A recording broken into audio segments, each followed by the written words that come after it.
പറവൂർ എനിക്ക് തോന്നുന്നു ഈഴവ SNDP-ക്കാർ കൂടുതലായിട്ടുള്ള ഒരു നിയോജക മണ്ഡലമാണ് ഈ പറവൂർ നിയോജക മണ്ഡലം എന്ന് പറയുന്നത്. അപ്പോൾ അവിടെ പല പ്രാവശ്യവും ഇതിനു മുമ്പ് പല പ്രാവശ്യവും VD സതീശനെതിരെ വെല്ലുവിളികൾ നടത്തിയിട്ടുണ്ട് വെള്ളാപ്പള്ളി നടേശൻ.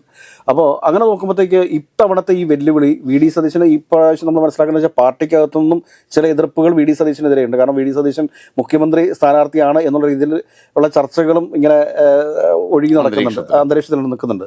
അപ്പോൾ അങ്ങനെയുള്ളൊരു സാഹചര്യത്തിൽ ഈ ഒരു പ്രസ്താവന വെള്ളാപ്പള്ളി നടേശന്റെ ഈ ഒരു എതിർപ്പ് VD സതീശനെ ഏതെങ്കിലും തരത്തിൽ ബാധിക്കാൻ സാധ്യതയുണ്ടോ?